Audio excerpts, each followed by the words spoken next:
Bonjour à Ouais. toutes et à tous. On va débuter cette visio autour du projet sportif. Merci de nous avoir retrouvés pour nos visios du lundi. Aujourd'hui, on va parler compétition au sens large parce que c'est une activité qui est importante dans la vie de nos établissements, dans la vie de nos clubs.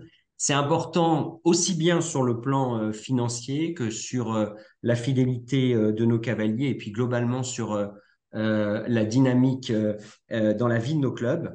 La compétition, c'est aussi souvent le prolongement de notre école d'équitation, ce qui inclut du coup d'avoir, bien sûr, on avait eu l'occasion de le voir sur d'autres visios, à côté de notre projet de club, notre projet pédagogique, un projet sportif, un thème qu'on va aborder aujourd'hui, ce terme de projet sportif, un petit peu comme un projet sportif, c'est un peu comme si on parlait de deux jambes. D'un côté, ce que l'on fait dans notre club et de l'autre, ce que la fédération impulse en termes de circuit, championnat, discipline. On va voir ça du coup aujourd'hui. Ça nous semblait du coup important de présenter, vous allez le voir au cours de la visio, ce que propose et met en place la fédération. Et je remercie la présence de Martin Denisot de la direction technique nationale qui va nous reparler de tout ça avec tout ce qui est proposé à la fédération, tous les circuits, championnats, aboutissements que vous pouvez avoir. Et on aura aussi, parce que c'est important dans nos visios du lundi, la présence de deux dirigeantes de structure. On ira en Nouvelle-Aquitaine et dans les Hauts-de-France avec deux dirigeantes qui vont concrètement vous exposer ce qu'est leur projet sportif, ce qu'elles font dans leur structure, comment elles font, comment elles le mettent en place, avec bien sûr des retours d'expérience, des idées à prendre pour vous, mais aussi à partager. Comme d'habitude, on déroule la visio, vous avez le chat pour poser vos questions, on prendra largement un temps à la fin pour y répondre. Tous les intervenants pourront reprendre la parole, vous pouvez aussi la prendre vous. On va débuter. Avant de débuter, et je vois qu'elle a réussi à se connecter, je la remercie infiniment dans un calendrier chargé et une réunion chargée. On a Sophie Dubourg, la directrice technique nationale, qui va nous dire quelques mots. Merci encore d'être là, Sophie. Je te laisse la parole pour les quelques mots d'introduction avant qu'on déroule notre présentation. Merci et bonjour à tous. Pour préciser, je suis avec Frédéric Buix, notre délégué général de la Fédération française d'équitation. On a effectivement quelques minutes à vous consacrer, mais moi, c'est avec beaucoup de plaisir. Peut-être je laisse la parole à Frédéric et j'introduirai le thème de la journée. Bon, très rapidement, bonjour à toutes et tous. Merci pour ce rendez-vous mensuel. Comme Julien vient de le rappeler, ce sujet de la compétition, effectivement, il est central. euh, Parce que, bien sûr, nous sommes des éducateurs sportifs. Et après le projet pédagogique, il y a le projet sportif. Et c'est inhérent à chacun de nos établissements. Sur le détail, Sophie reviendra dessus, ainsi que Martin Denisot, sur l'ensemble des échéances qui jalonnent cette saison sportive. Et puis, dernier mot, si vous avez des sujets que vous souhaitez qu'on développe particulièrement à l'occasion de ces visios, n'hésitez pas à le mettre dans les chats ou dans les questionnaires de satisfaction qui vous sont envoyés à l'issue de chacune. On le prendra en compte car ce programme, on le construit vraiment pour répondre aux attentes du plus grand nombre. Donc, bonne visio à toutes et tous. Merci Frédéric. Alors, qu'est-ce qu'un projet sportif? Et pour nous, c'est tout ce qui nous anime à la direction technique nationale. On intervient sur plusieurs volets, le développement, la formation et bien sûr le sport. Et pour nous, le sport, c'est vraiment la transversalité de tout ce qu'on mène. Le projet sportif, il est d'abord éducatif dans notre fédération, quel que soit l'âge, j'ai envie de dire. Et il est bien sûr pédagogique. Et projet, qui dit projet, dit projection. Ce qui est toujours intéressant et pour tout le monde, pour les jeunes qui rentrent dans vos clubs, pour les parents, pour les adultes et pour vous-même, c'est effectivement d'être capable de se donner des objectifs à moyen terme, à long terme, sur une année. Et vous parlerez de tout le volet sûrement commercial et projection et budget. Mais c'est nous, notre enjeu, c'est de donner pour chacun un projet sportif, un idéal à atteindre, jalonné de tout un process qu'on vous propose via les règlements, les circuits labellisés, aussi bien de proximité, parce que pour les plus petits niveaux, quand on démarre sur un catalogue de 32 disciplines, avec pour beaucoup un objectif de finale départemental, régional ou national, sans obliger toutes ces étapes-là. Ce qui nous paraît important, c'est que l'accès soit facile. Parce que quand on accède à un premier niveau d'épreuve et qu'on est capable, sur une année, de se projeter avec un objectif final, de participation, de sélection, de victoire, d'expérience club. Alors, il y a toujours un classement dans tout ce qu'on propose. C'est une façon de s'évaluer, d'évaluer vos élèves, et vous-même, et votre cavalerie, et votre organisation, et l'investissement des parents, des adultes, etc. Donc, nous, l'idée, c'est de réfléchir dans l'ensemble de toutes les commissions qu'on mène à tous ces projets qu'on peut vous proposer. Donc, on propose toujours un cheminement, un chemin. Quand il n'est pas clair, bah, c'est à vous de nous le dire. Quand il n'est pas assez adapté, c'est à vous de nous le dire. Quand il y a une initiative départementale, voire même d'un club, c'est ce qu'on essaye de faire, et c'est ce que je pense aussi au travers de toutes ces visios qui vous sont adressées, on essaye de partager un maximum de bonnes expériences, voire expérimentations, et c'est ça qui nous intéresse. Donc, tout ce qu'on vous propose, tout ce que vous exposez, Martin Denisot, que je remercie, bien sûr, ce sont des choses qui sont actées, mais le message, c'est qu'on est très à l'écoute de ce qui peut être utile pour vous, adapté, modifié, etc. Donc tout ça, ce sont des leviers pour mieux éduquer, pour mieux former. On vit dans un monde compliqué aujourd'hui. Je pense que tout le monde suit l'actualité. On a des vraies valeurs de société que doivent reprendre le sport. Elles ne lui sont pas propres, mais on véhicule toutes ces valeurs-là et on essaye d'appuyer par tout ce qu'on propose, toujours une idée éducative derrière. Il y a un cadre, un règlement, c'est ça, c'est apprendre à respecter les règles, les autres, etc., etc. Et ça, nous, on se l'applique jusqu'au plus haut niveau. Notre projet sportif et celui que je mène là, la direction des équipes de France, vous le connaissez, c'est d'obtenir des résultats et des médailles aux Jeux Olympiques en France, chez nous, l'année prochaine. J'espère qu'on va réussir à vous embarquer. On a aussi plein de projets à vous proposer pour ça et pour nous suivre. Et pour ça, on décortique tout, on a des étapes, on écrit un chemin de sélection pour s'encadrer des meilleurs et espérer vraiment avoir une évaluation parfaite l'année prochaine, au mois d'août. Voilà, voilà. Donc, je vous souhaite le meilleur. Souhaitez aussi à nos cavaliers de haut niveau le meilleur. Et on reste vraiment à votre écoute pour soulever des coquilles, on en fait, des mauvaises rédactions, on en fait. Peut-être des choix qu'on pensait porter par une région, voire au national, étaient pour nous de bons choix. À vous de nous dire. Et puis, on a la chance d'avoir un support aussi de services informatiques qui vont pouvoir nous dire ce qui fonctionne, ce qui ne fonctionne pas, ce qui est utilisé, pas utilisé, etc. Donc, à votre écoute, c'est le mot d'ordre, en tout cas pour la direction technique nationale. Et je vous remercie par avance des échanges et des retours que vous ferez. Merci beaucoup, Sophie. Merci, Frédéric, pour ces quelques mots. Alors, sur le déroulé de notre visio, je vais relaisser la parole à Martin Denisot de la Direction technique nationale. On va débuter par le calendrier de la compétition pour la saison 2024. Ensuite, on partira chez nos deux dirigeantes pour la mise en place du projet sportif.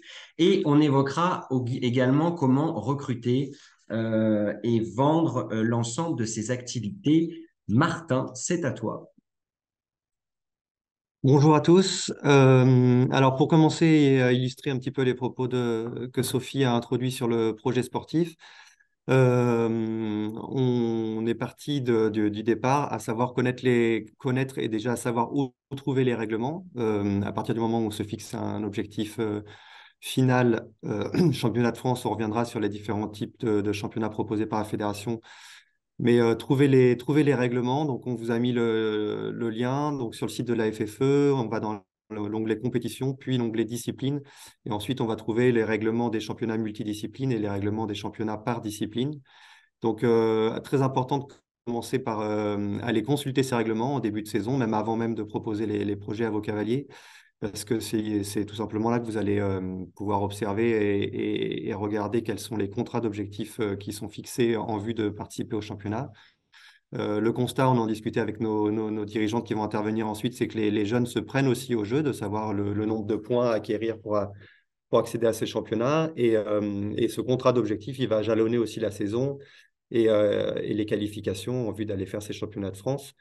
À savoir que les circuits départementaux, donc il y a 5 étapes qui sont labellisées par département et qui ont un coefficient 2, donc qui permettent d'avoir un double de points. Donc à étudier aussi dans la planification de vos concours pour cibler peut-être ces circuits départementaux. Ensuite, on a les championnats départementaux et championnats régionaux, avant les championnats ensuite finaux qui sont les championnats nationaux. À savoir que dans la planification de votre saison, il peut y avoir la possibilité de mettre des événements un peu plus importants en cours de saison. On a des régions qui organisent des championnats multidisciplines. On avait l'exemple, mais nos intervenants y reviendront peut-être, de l'Open de Bourgogne, où il y a 9 disciplines, du Ride and Fun dans le Creux Sud, où il y a 10 disciplines, qui peuvent être des événements un peu plus importants, avec voilà, un petit peu plus un environnement, on va dire, qui va plus se rapprocher de celui des championnats de France. Et donc, une mise en situation pour les cavaliers de stress, de pression, de nombre de partants, de difficultés de techniques proposées, qui peuvent être des bonnes étapes de préparation en vue des championnats. Sur les documents techniques, non, c'est juste les règlements. Vous avez aussi tous les calendriers, hein, si vous voulez chercher les calendriers des championnats de France dans ces onglets-là, sur le site de la FFE. Et si ce que je voulais rajouter, sur les règlements de l'Open de France, on a pour objectif, donc avec mon collègue Laurent Galis, de les publier, le règlement de l'Open de France et du Grand Tournoi, qui sont les deux gros événements proposés par la fédération, de les publier dans les 10-15 jours-là, qui soient en mode projet et avec une officialisation au 1er janvier, mais qui soient déjà en ligne là pour que vous puissiez commencer à vous les approprier et aussi nous faire vos remarques et vos retours s'il y avait effectivement des questions qui se posaient. Mais voilà, notre objectif à la direction technique, c'est de les proposer rapidement, là, dans les 15 jours, de les mettre en mode projet en ligne, que vous puissiez les consulter, commencer à planifier voilà, la saison en fonction des contrats qui vous sont proposés, et avec une publication au 1er janvier. C'est également le cas pour le planning, qui sera, lui, mis en ligne sans doute courant novembre, début décembre. En consultation pendant un mois, avec l'objectif de début janvier qui soit fixe et déterminé et qui ne bouge plus. Sur les disciplines les plus pratiquées, donc on les connaît, notamment avec le saut d'obstacle qui domine en nombre de participants largement les autres. Mais on vous a mis cette diapo parce que c'est vrai que Sophie le précisait, on a 32 disciplines et il y en a un certain nombre qui peuvent être pratiquées, alors ou pour des nouveaux publics ou même en complément des activités déjà pratiquées. On vous en a mis 3 qui sont des disciplines qui fonctionnent très bien dernièrement, un peu récentes et qui fonctionnent très bien à la fédération, qui ont des championnats de France qui sont proposés à l'Open. Donc le tir à l'arc à cheval, alors on a les équipes de France qui en plus ont fait un peu parler d'elles puisqu'elles sont championnes du monde en Mongolie là récemment, mais sur le projet initial pour des cavaliers, pour un public aussi de garçons, pourquoi pas, mais avec une symbolique autour du tir à l'arc et conjugué au cheval qui peut être très intéressant. Le ride and run avec qui se pratique en binôme avec un cavalier, un cheval, un cavalier à pied qui court. Il y a aussi le ride and bike qui peut se faire aussi à vélo. Dans les deux cas, voilà, c'est le principe, c'est une boucle à faire en extérieur, un cheval, un à pied, les deux restent ensemble. Donc une vitesse limitée pour le cheval et bon, un cavalier sportif qui court à côté. Ils échangent dans des zones de relais. Ça peut être aussi une bonne occasion de mettre le pied à l'étrier à des accompagnateurs, à des parents qui n'auraient pas forcément pensé se mettre à faire des épreuves sportives équestres et qui vont se prendre au jeu avec un membre de la famille cavalier ou un ami tout simplement. Et le Mountain Train aussi, qui est bien en vogue, qui met en avant le lien avec son cheval sur un parcours d'obstacles de montagne, ou en tout cas des épreuves qui se font en extérieur, et qui mettent en avant toute la confiance que vous apporte le cheval, et qui sont aussi des valeurs qui sont bien mises en avant dans les clubs actuellement et dans l'air du temps. Pourquoi organiser la compétition dans son club? Donc ça, c'est aussi une idée qu'on tenait à vous proposer. On vous a mis quatre bulles. Créer une dynamique au sein de son club déjà. Tout ce qui est en amont de l'organisation va vous permettre de mobiliser un petit peu vos cavaliers, les parents, leur entourage. Des fois, c'est tout simplement parce qu'il n'y a pas les disciplines. On parlait de Mountain Train, par exemple, ça peut être l'occasion de se dire, tiens, je me lance dans la discipline, mais je vais l'organiser, puisque c'est pas toujours proposé autour de chez vous, mais ça peut lancer une dynamique en invitant les clubs voisins aussi sur une nouvelle discipline.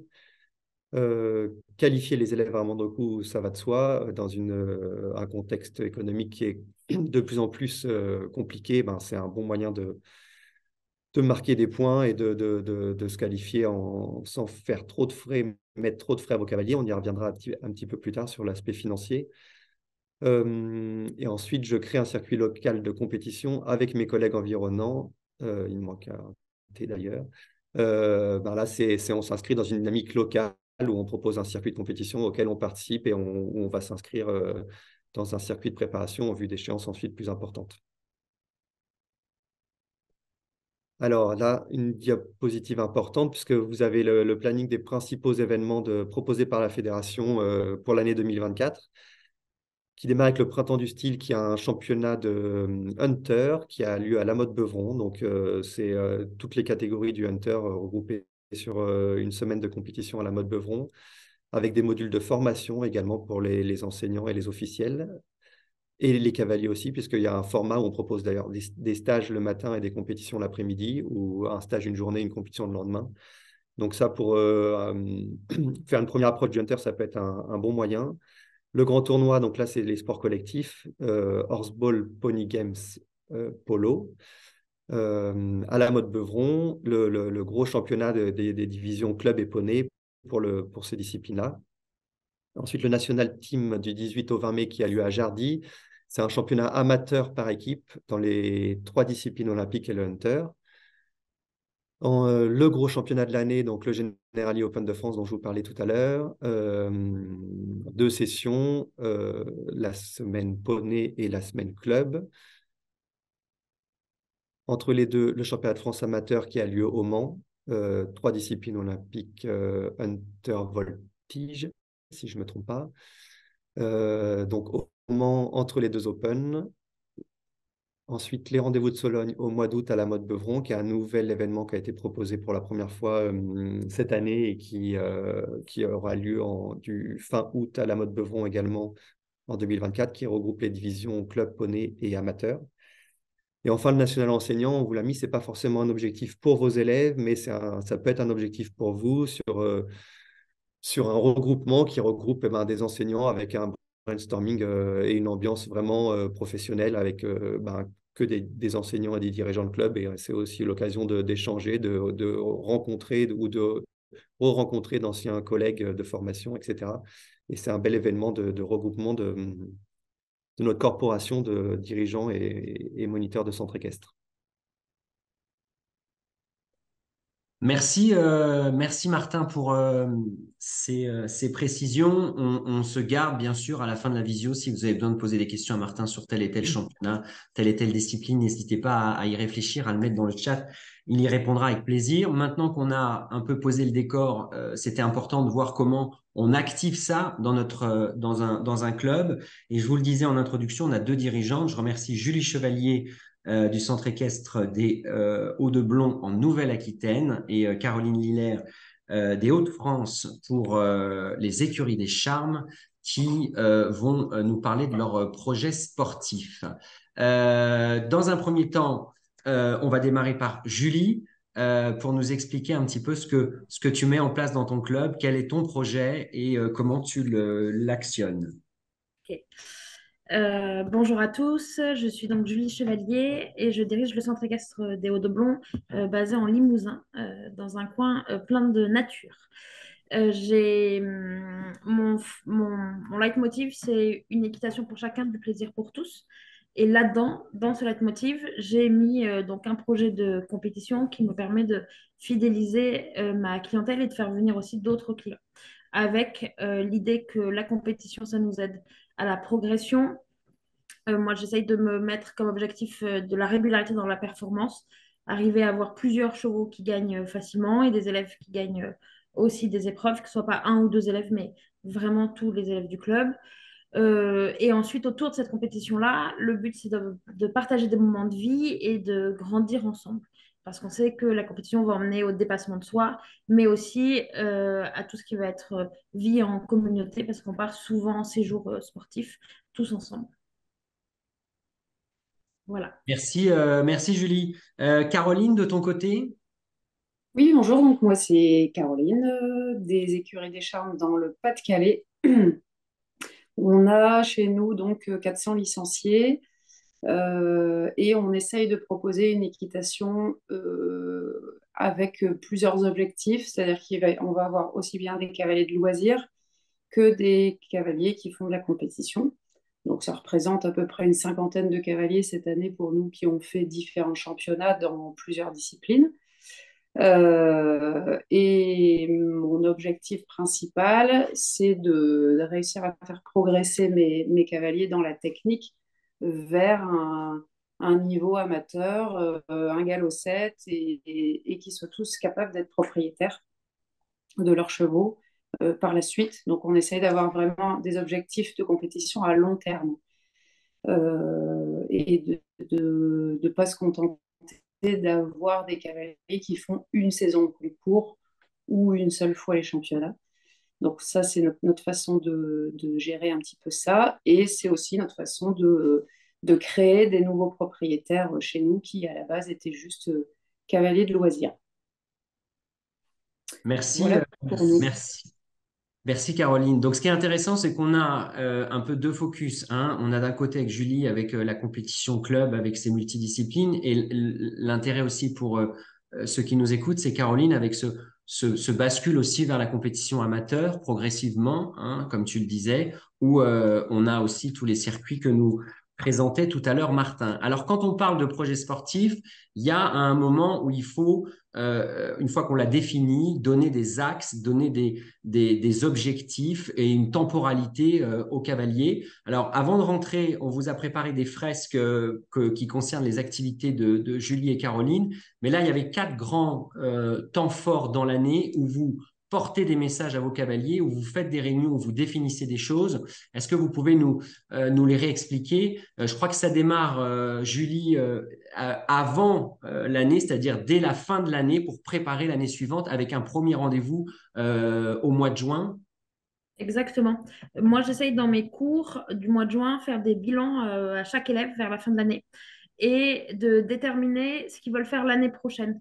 C'est-à-dire qu'on commence déjà à réfléchir à leurs objectifs. Je ne les laisse pas partir en vacances sans avoir déterminé ce qu'ils vont faire à la rentrée. Et maintenant, c'est devenu une habitude, en fait, où ils viennent déjà me voir au mois de juin. Ah, mais moi, je ferais bien ça l'année prochaine.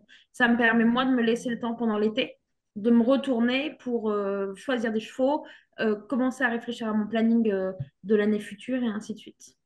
Et ça veut dire que tu les réunis individuellement, collectivement, tu les repères, tu procèdes comment? Alors, tout au long de l'année, j'ai déjà repéré ceux qui étaient attirés par la compétition et qui n'en avaient jamais fait. Donc ça, on commence déjà en parlant de, ah, bah, on se retrouvera en septembre. On se donne un rendez-vous où j'explique qu'ils vont faire de la compétition, ce qu'ils peuvent faire, les différentes formules. Et ceux qui sont déjà dans un parcours de compétition, on le fait à certains moments pendant les concours aussi, à des moments creux de concours où on a le temps de discuter, où on se pose un petit quart d'heure par cavalier en disant bah, l'année prochaine, qu'est-ce que tu veux faire, comment tu vois les choses et comment je vois les choses. Ok, merci. De ton côté, toi, Caroline, il y a le temps fort de la rentrée, donc tu vas nous dire 2 mots, mais tu fais aussi cette phase de recrutement dès la fin de l'année. Ouais, c'est exactement le même principe et je pense qu'on a tout intérêt à justement commencer à fixer un petit peu des objectifs avant les vacances pour les fidéliser le plus possible et qu'ils sachent qu'il y a des objectifs intéressants pour septembre. Ça va les motiver et éviter qu'ils s'éparpillent ou qu'ils oublient un petit peu ça pendant l'été. Et quand tu les retrouves à la rentrée, du coup, tu refais un point avec eux cette planification. Ouais, alors on essaye de regarder un petit peu si leurs objectifs sont cohérents ou pas avec leur niveau, parce que ça c'est important aussi. Et commencer à peaufiner leur projet, c'est-à-dire est-ce qu'ils prennent une demi-pension sur un poney de club ou pas? Est-ce qu'ils veulent juste s'initier sur des concours à la maison? Quel type de budget ils ont? Et pour les sports co, là par contre, on peut se réunir un petit peu plus en équipe et discuter de tout ça. OK. Troisième temps fort que vous nous aviez identifié, c'était de la fin de l'année civile, c'est-à-dire qu'on est un peu vers le mois de novembre, décembre. À ce moment-là, Caroline, qu'est-ce que tu fais? Tu réaffines tes objectifs, tu reparles un peu plus de certaines échéances? C'est ça. Et là, je vais être en mesure de leur donner la deuxième partie du calendrier, c'est-à-dire de janvier à juillet, avec les rendez-vous intermédiaires, donc des plus gros concours préparatifs au championnat, faire le point sur les points qu'ils ont déjà acquis ou pas. Est-ce qu'il y a des choses à changer sur les différents couples, etc., etc. Donc là, D'accord. oui, ça va être la dernière grande ligne droite jusqu'aux différentes échéances. Et à quel moment tu affines tes relations avec la cavalerie par rapport au couple que tu formes? Bon, ça va être à peu près à ce moment-là. C'est rare qu'il y ait des changements de cheval à faire, mais ça peut arriver pour des raisons techniques ou des raisons de santé. Donc, c'est sûr qu'en décembre, tout le monde doit être clair sur avec quel cheval je vais pouvoir aboutir à mes objectifs. Après, on ne peut plus changer. De ton côté, Julie, toi aussi, tu as ce temps fort de fin d'année civile, tu repars après au mois de janvier. Exactement. En fin d'année, on commence à faire des réunions pour qui veut faire les championnats, pour qu'ils se positionnent. Où là, ça peut être soit décembre, soit janvier, où là, je donne les prix, je donne la marge de fonctionnement et je demande à ce qu'il y ait toujours un parent et le cavalier pour que tout le monde ait bien entendu la même chose. Et après, pour la voltige, parce que je n'ai peut-être pas bien expliqué que je coach en dressage, en obstacle et en voltige. La voltige, pareil, on fait des réunions d'équipe pour que tout roule sur les compétitions de toute l'année. Et ça se fait en janvier, plutôt. D'accord. Ce qui est intéressant, que tu parlais de discipline, vous avez le même fonctionnement selon les disciplines ou est-ce que la notion de discipline et aussi la notion du caractère individuel ou équipe vous fait un peu changer votre organisation dans ce qu'on vient de présenter? Tout au long de l'année, pas trop, mais par contre, les réunions d'équipe ne sont pas les mêmes que les réunions de cavaliers individuels, pour ma part. Qu'est-ce qui change de ton côté? Qu'est-ce qui change? C'est-à-dire que quand on réunit déjà une équipe de 5, d'une dizaine de voltigeurs, bah, ça te fait tout de suite 30 personnes dans la salle. Donc déjà, tu peux pas loger tout le monde dans la salle. Mais c'est que les enjeux d'équipe peuvent être les mêmes que les enjeux individuels, mais il y a des points d'organisation et de cohésion d'équipe qui sont plus importantes. Et de définir les rôles de chacun. OK. Donc, si on a ce premier focus, dans ce qu'on retient, c'est que dès la fin de l'année scolaire, vous identifiez déjà les personnes potentielles qui peuvent rentrer en section sportive et vous commencez à leur en parler. Au mois de septembre, vous posez le cadre de l'année en expliquant un petit peu comment ça se déroule, les compétitions, etc. On va revenir dans le détail de tout ça et vous montez en puissance mois de décembre et de janvier pour véritablement fixer les objectifs et comme l'expliquait Martin au début, de bien les mettre en adéquation avec les attentes de qualification, par exemple, selon le championnat qui a été sélectionné. Sur le cas concret, on a voulu vous représenter, et on va démarrer par Julie, une fresque qui représente les différents mois de l'année, où Julie vous présente, je vais lui laisser la parole, un peu son fonctionnement. L'intérêt, c'est que vous puissiez soit vous y retrouver parce que vous le faites déjà, soit piocher des idées, des infos. N'hésitez pas aussi si vous avez une question à lui poser sur son planning de l'année. Donc moi, le planning de l'année, c'est quelque chose qui est essentiel et que je sors le plus tôt possible. Donc dès le mois de décembre, ils ont déjà un cheminement dans leur tête pour savoir aussi à quelle date mes cavaliers doivent se libérer. Donc septembre, octobre, novembre, j'essaye de leur trouver des concours un peu différents. On va faire une nocturne, on va faire un indoor, on va sortir. Et puis, comme je coach plusieurs disciplines, j'ai en généralement 2 dimanches par mois en CSO, un dimanche en dressage, un dimanche en voltige.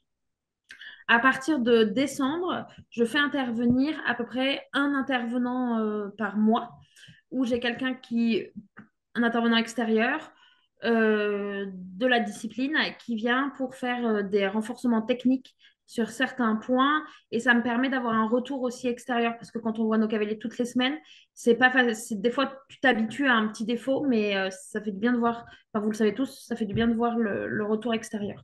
Donc, j'en ai un en décembre, un stage en janvier, un stage en février dans les 3 disciplines.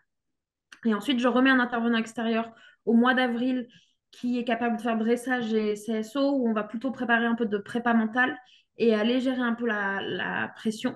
Et début juillet, je mets pour les CSO un stage avec un chef de piste CSO qui vient nous monter un parcours type championnat de France, parce que lui, il monte déjà des pistes au Generali Open de France.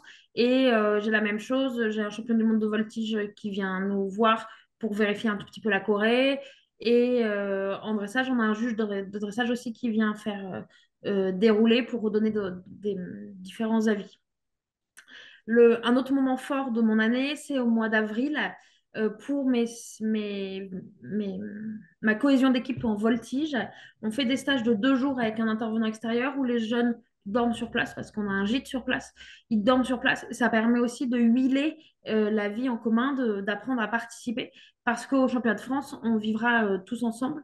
Donc, c'est très important pour moi que chacun trouve sa place et comprenne le fonctionnement, que ça s'apprenne sur le moment au mois d'avril et pas ensuite, pas pendant la compétition. Voilà, je pense que j'ai fait un peu le tour.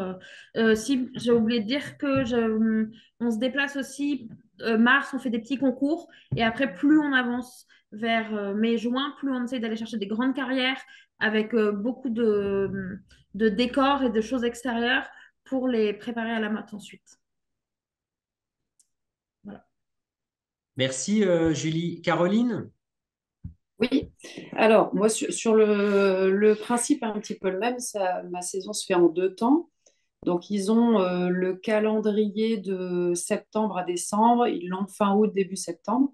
Donc sur cette première partie de l'année, en CSO Club Éponée, je vais plutôt me diriger vers des petits concours à proximité. On va tâter un petit peu le terrain des nouveaux couples. S'il y a besoin, éventuellement, en tout début de saison, louer une piste pour aller regarder un peu comment se comportent les nouveaux poneys ou les nouveaux chevaux. Le calendrier de Horseball, nous, il est imposé par notre creux, donc les dates sont définies. C'est la seule discipline dans laquelle mes dates sont définies de septembre jusqu'au grand tournoi et où j'ai pas trop le choix des dates. Donc Ça eux, va. Ouais. ils ont la chance d'avoir leur calendrier bien à l'avance.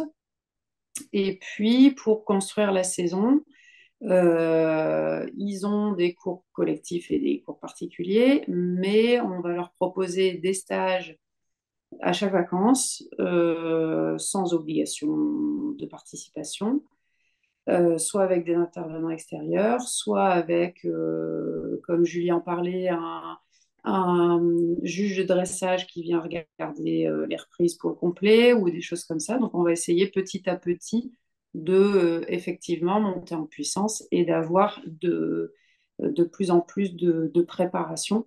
Et ça, surtout sur la deuxième partie de l'année, c'est-à-dire de janvier à juin, où on va plutôt proposer ce genre de choses. Et également des concours plutôt aux circuits départementaux ou régionaux, etc., etc. Donc voilà comment va se dérouler un petit peu la saison. Et sur vos années, sur votre année à toutes les deux, en dehors de la partie compétition, à quelle régularité vous proposez également peut-être des perfectionnements le dimanche, un certain nombre de semaines de stage dans l'année? Parce que ce qui est important, c'est que le public de compétition, c'est un public qu'on appelle un peu captif, c'est-à-dire que c'est des gens qu'on peut peut-être prévoir sur certains dimanches où on a besoin de faire un perfectionnement, peut-être mettre sur des vacances comme les vacances de Noël qui sont pas forcément très évidentes à vendre à notre public de loisirs. Est-ce que vous vous faites un planning aussi de tout l'à côté? Alors oui, ça arrive. Enfin oui, on a ils ont des stages et j'ai des journées aussi de cours particuliers parce qu'ils sont très demandeurs de cours particuliers. Donc sur des journées creuses, je me mets une journée de cours particulier et j'enchaîne ma journée de cours particuliers. Ça veut dire que tu individualises après avec chaque couple sur une journée en les faisant passer un à un comme si tu les faisais dérouler une reprise de dressage. Ouais, exactement. J'ai ce qu'on appelle une espèce de formule là, de 45 minutes. Ils montent un quart d'heure avant, ils détendent un peu tout seul au pas et au trot, et ensuite je les fais travailler pendant 45 minutes, et ensuite ils partent, ce qu'on appelle faire la petite balade autour de propriété pour finir, et ça me permet de tourner toutes les 45 minutes et d'enchaîner un petit travail et d'individualiser le plus possible mon enseignement. Et toi, Caroline, t'as des perfectionnements et stages, tu as organisé comment? Alors nous, c'est un petit peu le même principe. On a beaucoup de demandes de cours particuliers. Ce qui est plus intéressant pour pouvoir travailler en complet, par exemple, les reprises de dressage. On propose rien du tout aux vacances de Noël parce que c'est notre petite trêve de une semaine, 15 jours, aussi bien pour les chevaux que pour les cavaliers. Par contre, à chaque vacances scolaires, on va proposer un peu plus de créneaux de cours particuliers et des demi-journées de stage, soit une demi-journée de stage, soit trois demi-journées de stage, par exemple, sur une semaine pour avoir une petite évolution. Et par contre, on ne proposera rien le week-end, puisque tous les week-ends, on est en concours de septembre à juin, samedi et dimanche, Combien quasiment. font à peu près de compétitions par an vos cavaliers selon les disciplines? Une par En, mois, deux par mois? en dressage, c'est une par mois à peu près de mars à juin, puis la basse saison d'automne. Et sinon, en CSO, c'est deux par mois à peu près. Alors, chez nous, ça va être pour les clubs éponés, un à deux par mois. En amateur, ce sera un à deux par mois et dans l'hiver, il n'y en a quasiment pas. Au horseball, il y a 6 matchs dans l'année, donc 6 journées dans l'année par équipe. Et puis en complet, c'est quand j'ai la chance d'avoir des complets dans ma région. Donc on fait au mieux pour essayer de se qualifier. Et en endurance, c'est pareil, parce qu'on fait de l'endurance aussi. Il y a une grosse pause hivernale, donc on essaye d'aller faire tout ce qu'on peut avant et après la pause. Ok, merci beaucoup.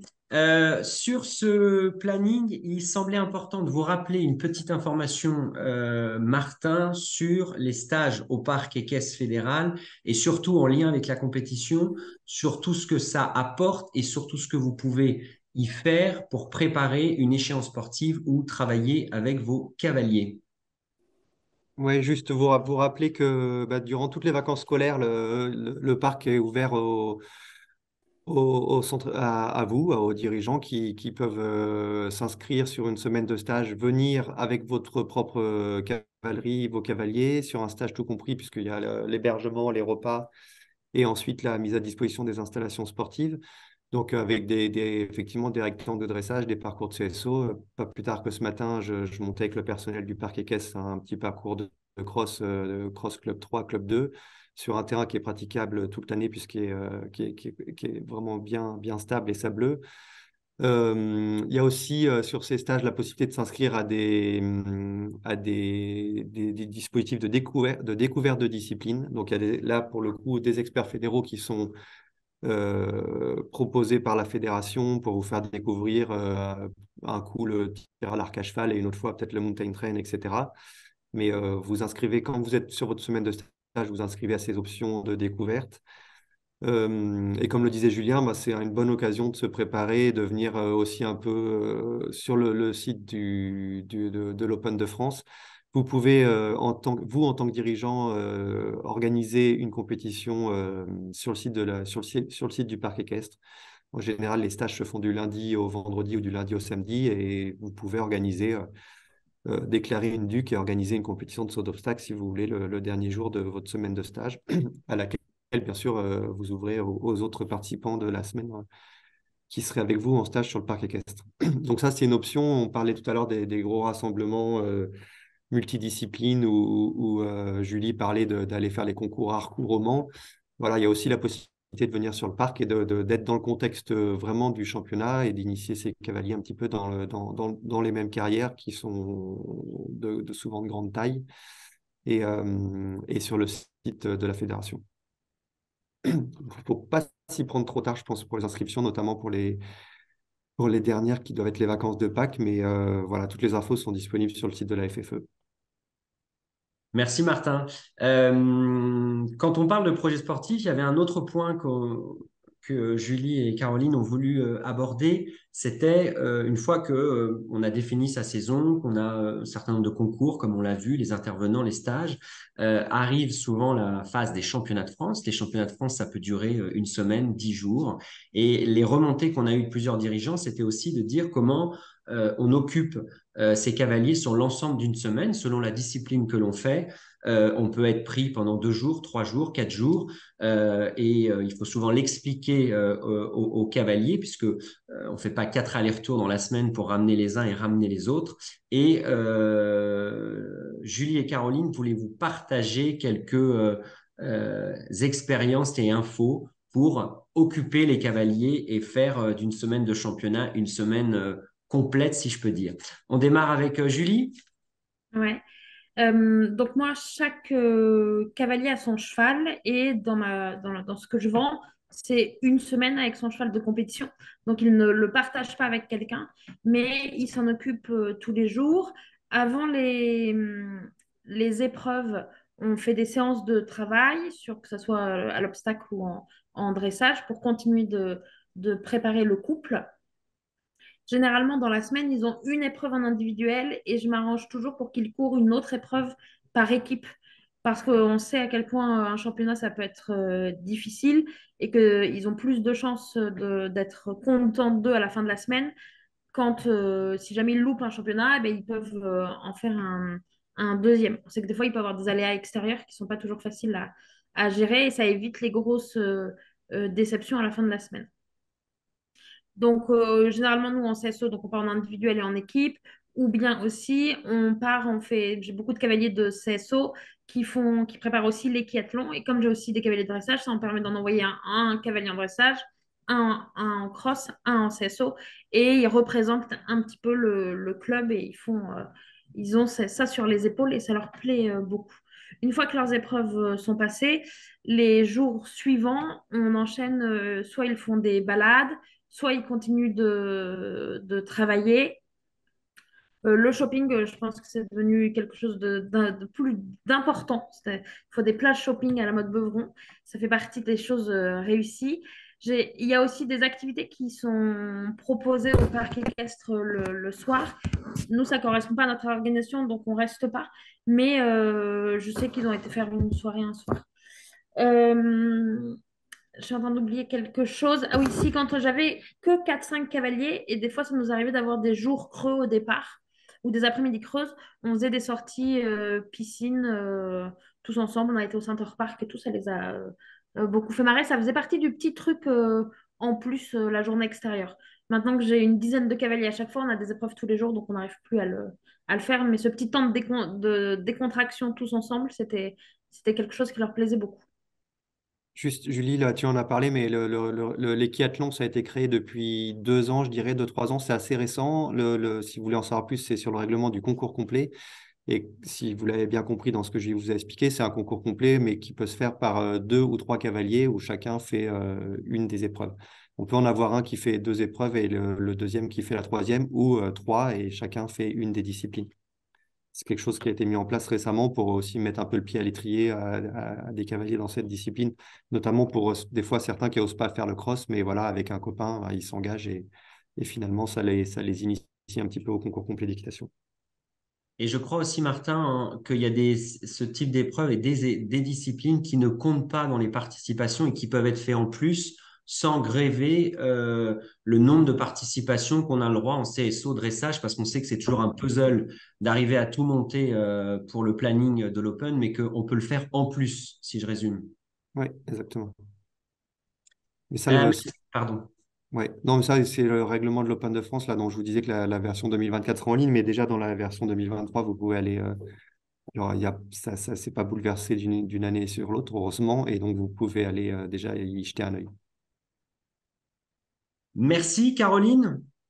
Oui, alors nous, c'est un petit peu le même principe que Julie, c'est-à-dire qu'ils ont un objectif principal qui est soit en endurance, en complet, peu importe, en CSO, individuel ou équipe. Et après, je leur propose une deuxième épreuve type équiathlon. Là, j'ai eu de la demande pour le Ride and Run pour la saison prochaine, pour compléter par exemple les cavaliers d'endurance.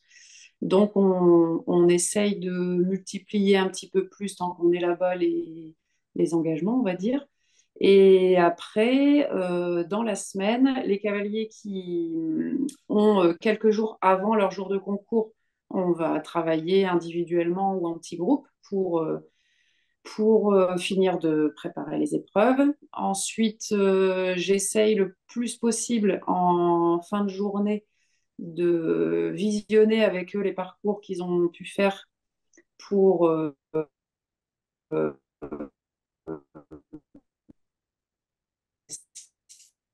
améliorer le lendemain. Ils ont aussi des séances de sophro à distance ou en présentiel pour préparer leur épreuve. Et après, ce que j'aime bien faire, que ce soit au grand tournoi ou à l'amateur ou à l'open club, c'est d'aller voir les commenter ça au mieux et d'utiliser, quand ils ont la chance de pouvoir voir des plus grosses épreuves, d'utiliser ça pour essayer d'améliorer un petit peu la technique et qu'ils voient un petit peu à quoi ça ressemble des cavaliers qui montent bien. Merci Caroline. Un autre élément, on va passer à un autre chapitre. Là encore, je vois il y a des questions qui passent. On y reviendra bien sûr à la fin et on y répondra. Un élément important, c'est quand on parle d'équipe compétition, de projets sportifs, d'années de concours, il y a également la case comment recruter et vendre, c'est-à-dire recruter pardon, nos équipes concours et vendre toutes ces activités. Ça a été évoqué au début, ça peut avoir un certain coût. Il faut arriver à l'amener, il faut arriver à le présenter et à ce que chacun puisse l'absorber selon ses moyens. Julie, tu avais préparé un petit focus sur tes phases de recrutement et tes modalités de vente de l'ensemble de ta saison. Ouais. Donc, au sein de ma structure, j'ai des clients qui viennent de d'autres clubs pour participer au championnat de France. C'est-à-dire que le nom championnat de France, ça m'attire des cavaliers pour une saison de compétition. À l'intérieur de mon club, tout au long de l'année, on publie des stories, des résultats de concours le jour même pour que les autres cavaliers puissent suivre et petit à petit ils se disent ah ben pourquoi pas moi et je ferais bien une année de compétition avec le championnat de France. C'est pas j'ai des cavaliers qui font un circuit de compétition tous les ans et d'autres qui se le payent une fois parce qu'ils n'ont pas tous le même budget ou les mêmes envies. Quelque chose qu'on a mis en place, c'est qu'on fait un bus maintenant, un minibus qui part à la motte pour emmener des plus jeunes cavaliers et des parents voir pour se rendre compte. Parce que je pense que quand les cavaliers n'ont pas vu la motte, ils ne peuvent pas se rendre compte. Et aussi, donc, au niveau de la vente, moi, j'annonce la couleur tout de suite. C'est-à-dire que les premières années, ils font quelques compétitions autour de la maison. Et par contre, ils savent que le budget La Motte, c'est à peu près 1 000 euros pour les concours à l'année et 1 200 euros la semaine sur place. C'est-à-dire que tu leur annonces en début d'année où tu avais évoqué aussi l'idée de mettre en place des packs. À quel moment tu présentes ces choses essentielles pour les nouveaux, j'allais dire, hein, pas ceux qui sont forcément dans le circuit. Euh, on annonce le prix au mois de janvier pour que chacun puisse faire ses comptes. Et généralement, je fais un échéancier de paiement. C'est-à-dire qu'il paye 150 euros par mois, quasiment tous les mois, de janvier à juillet, pour que ça fonctionne. Et ta deuxième question était... Tu avais réfléchi à des packs, je crois. oui, tout Mais à fait. C'est un truc que je n'ai pas réussi encore à mettre en place, mais moi, j'aimerais faire un pack en or où ils peuvent avec un tarif intéressant, participer à plusieurs activités, grosses activités, avec tous les stages avec les intervenants, temps de compétition en mode illimité, les championnats de France. On a aussi un séjour au galop à la plage, leur faire un pack avec tout ça. Mais pour le moment, j'ai pas encore réussi à le finir parce que j'ai quand même des gens je vends mes concours, chaque concours à son prix, ce qui permet de composer leur année avec leur bourse, quoi. Et lorsque tu parlais des 150 euros, c'est-à-dire qu'ils versent 150 euros et tu pioches dedans tous les mois pour payer en décompte ce qu'ils font ou comment ça fonctionne? Non, non, les 150 euros, c'est pour payer le séjour à la mode Beuvron. D'accord. C'est un échéancier de paiement Pour quand on amorcer en arrive fait le pour tarif amorcer que le ça va paiement. coûter au mois de juillet. Et Caroline, pardon, excuse-moi. pardon, et surtout pour les engager. Quand on a des équipes, c'est très important de tous les engager parce que l'engagement moral, ils le font. Ils disent tous oui, oui en réunion, mais il faut les engager financièrement. Ça marche un petit peu. C'est Pour un pas peu qu'au plus. mois de juin, ils disent finalement, Exactement. je pars en vacances et je ne fais pas les championnats. Voilà. De ton côté, Caroline, toi? Alors, de mon côté, il n'y a pas de... Comment je vais dire? Ils démarrent les compétitions, soit parce que je suis allée les voir dans les cours collectifs de mes collègues et que je trouvais qu'ils avaient peut-être quelque chose d'intéressant. Donc, on fait des petits concours internes.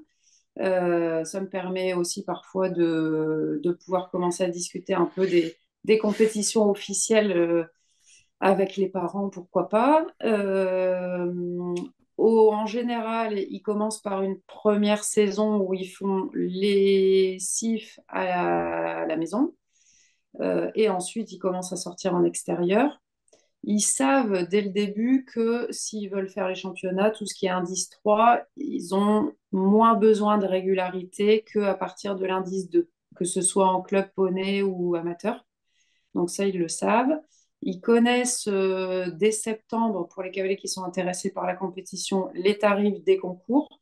Par contre, ils ne connaissent pas forcément tout de suite le tarif des championnats. Ça, je vais plutôt leur en parler en décembre, janvier, avec un engagement de leur part, s'ils veulent y participer, sous forme d'acompte aussi. Et par contre, j'ai pas mal de cavaliers qui se sont réunis sous forme d'une association pour trouver des fonds pour les aider à participer au championnat. Donc ça, je pense que ça existe dans pas mal d'endroits. Et ils réussissent en trouvant un peu de sponsors à financer tout ou partie de leur championnat. Ok, merci beaucoup. C'est vrai que c'est un sujet qui est quand même important parce que au-delà du sport, au-delà, je veux dire, de la passion, on sait que c'est quand même un investissement pour les familles de payer des saisons sportives. Il y a différents modèles qui existent, comme vous l'ont présenté Julie et Caroline. Il y a cette question de dire on paye au coup par coup. J'ai un dirigeant l'autre fois qui m'indiquait que lui, il faisait payer une somme en début d'année et qu'on venait piocher dedans au fur et à mesure et qu'ensuite, quand il y en avait plus, bah, on pouvait rajouter à la fin, mais c'était peut-être un peu plus simple parce que souvent, on est enclenché. Il y a la question des packs, comme l'a dit Julie, c'est là où vous pouvez mettre le forfait, le stage, les perfectionnements et X compétitions dans l'année. Ça peut faire un peu peur au début parce que ça fait des grosses sommes, mais lisser sur le mois, ça peut être aussi plus absorbable par les personnes qui doivent le payer. Après, je pense que c'est à chacun, en fonction de son fonctionnement et des relations qu'il a, de pouvoir s'adapter. Autre point important, c'était dans le recrutement, c'était la communication. C'était de savoir comment vous communiquez à la fois vers ceux que vous voulez recruter, vers vos cavaliers, comment vous animez tout ça dans vos clubs. Alors, moi, au mois de janvier, j'envoie ce qu'on appelle un Goal Forms ou à tous mes clients. Comme ça, c'est très ouvert. Je ferme la porte à personne avec toutes les disciplines et ils peuvent, et tous les prix, toutes les dates de concours. Et ils peuvent cocher ce qu'ils veulent faire. On leur laisse à peu près un mois et demi pour le remplir. Et ça les engage qui seront inscrits à cette compétition-là, sauf cas de force majeure, bien sûr. Et ça n'empêche pas qu'ils peuvent en rajouter après. Mais comme ça, moi, ça me permet, quand j'ai des locations de camions à faire en supplément, ça me permet de vachement anticiper et de voir mon année arriver. Voilà. Et après, bah, ça va être tout ce qui est réseaux sociaux. Voilà, les cavaliers ont un groupe Instagram pour les infos de concours et WhatsApp, comme un peu tout le monde, je pense. Selon lequel vous communiquez avec eux, vous créez et vous communiquez avec eux. Exactement.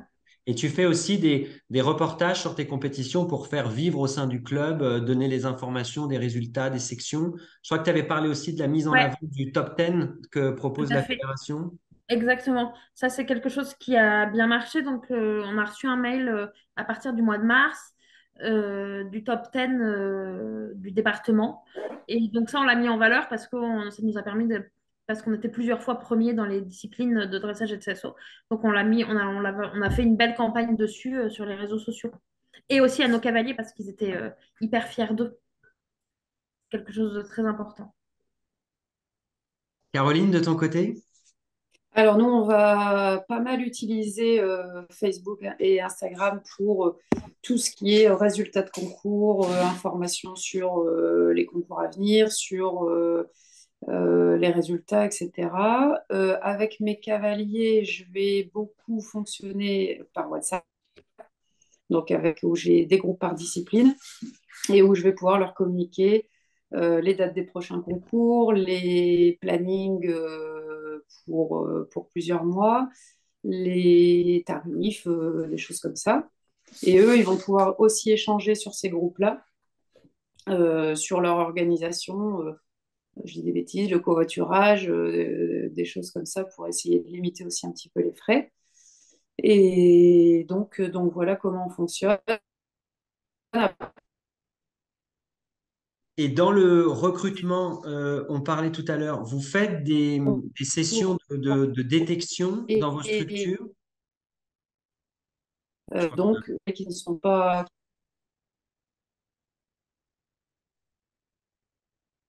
Est-ce qu'on a retrouvé Caroline? Oui, je suis là. C'est bon. Je disais, est-ce Donc, que je disais dans après, au vos... niveau des euh, plannings des concours, ouais. Vas-y, termine, Caroline. Non, simplement que les plannings étaient accessibles aux cavaliers non compétiteurs si jamais ils voulaient venir nous voir en concours ou pourquoi pas commencer à participer. Et donc, ma question, c'était quand vous faites vos recrutements, vous faites des journées de détection, vous le faites à l'occasion de stages, à l'occasion d'un challenge interne où vous permettez à certains de se faire connaître sur l'envie de faire de la compétition. Bah, nous, ça va être un petit peu les trois. On a les concours internes qui sont ouverts forcément à tous les cavaliers du club, donc ça leur permet de démarrer et moi, ça me permet d'observer un petit peu les plus jeunes. Quand je propose des stages d'initiation, que ce soit pour le horseball ou pour le CSO, j'ai aussi des nouveaux cavaliers qui y prennent goût grâce à ces petits stages. Et quand on fait une journée de détection, entre guillemets, parce que c'est un grand mot, pour le horseball, c'est utile aussi pour la composition des équipes. Ok, merci beaucoup. On a fini de dérouler les différentes présentations afin de passer aux questions que vous pouvez mettre dans le chat tout de suite ou vous prendrez la parole. On se gardera 3 minutes. Quelques infos importantes à ne pas oublier, c'est les dates du 23 et 24 novembre 2023. C'est le congrès poney. On vous propose un congrès poney au Parc Équestre Fédéral sur toutes les questions liées à nos poney clubs. Et Dieu sait que c'est important aujourd'hui d'en discuter. Il y aura des ateliers, il y aura des tables rondes, il y aura des intervenants qui vont être passionnants sur l'avenir de nos poney clubs, ce qu'on y fait, comment on peut faire, qu'est-ce qu'on peut faire de différent, de mieux. En tout cas, ça sera 2 jours d'échange autour de l'Assemblée générale de la Fédération, constructif, auquel je vous invite à vous inscrire. Le Save the Date a été envoyé et les inscriptions ouvriront très prochainement. Niveau visio, on aura une visio au mois de novembre sur la campagne de Noël, sur les activations qui vont être prévues à Noël et tout ce qui en découle. Et Sophie Dubourg en a parlé tout à l'heure. On a réservé une visio au mois de décembre sur l'activation d'À Cheval pour Paris, sur tout ce que la fédération a préparé pour activer dès le 1er janvier 2024 la route vers les Jeux Olympiques de Paris. Donc, vous pouvez déjà retenir ces dates, 13 novembre et 11 décembre. Un grand merci, Julie et Caroline, pour vos interventions et vos infos concrètes sur la vie de vos établissements. Merci, Martin, pour toutes ces précisions. Vous n'oubliez pas les dates importantes. On a dit 23-24 novembre le Congrès Poney et nos prochaines visios de novembre et de décembre. Une très bonne journée à vous toutes et à vous tous. Merci beaucoup et à très bientôt. Bonne journée. Merci. À bientôt.